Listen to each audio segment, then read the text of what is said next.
छत्तीसगढ़ के गरियाबंद जिले में सिक्योरिटी और नक्सलियों के बीच मुठभेड़ हुई, जिसमें 10 नक्सलियों को ढेर कर दिया गया। इस एनकाउंटर में 1 करोड़ का इनामी नक्सली सीसी मेंबर बालकृष्ण भी मारा गया। एसपी निखिल रखेटा ने इसकी तस्दीक की है। रायपुर रेंज के आईजी अमरेश मिश्रा ने बताया कि गरियाबंद में सिक्योरिटी फोर्सेज और नक्सलियों के बीच मुठभेड़ जारी है और रुक रुक कर गोलीबारी हो रही है। कुछ नक्सलियों के मारे जाने की भी संभावना है। जराये के मुताबिक मारे गए नक्सलियों में सीसी सदस्य मनोज उर्फ मोडेम बालकृष्ण को भी ढेर कर दिया गया है, जो संगठन का बड़ा चेहरा माना जाता था। सिक्योरिटी दस्तों की इस कार्रवाई को नक्सल मुखालिफ मुहिम में भी हुसूलियाबी मानी जाती है। आईजी अमरेश मिश्रा ने भी 10 नक्सलियों के मारे जाने की तस्दीक की।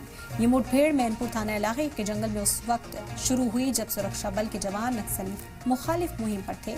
इसमें एसटीएफ कोबरा, सीआरपीएफ की एक विशिष्ट इकाई, कमांडो बटालियन फॉर रिजोल्यूट और दीगर रियासती पुलिस इकाइयों के जवान इस मुहिम में शामिल थे। वहीं छत्तीसगढ़ के नारायणपुर जिले में 16 नक्सलियों ने सरेंडर भी किया है। इन नक्सलियों ने वरिष्ठ पुलिस अफसरान के सामने खुद सुपुर्दगी की।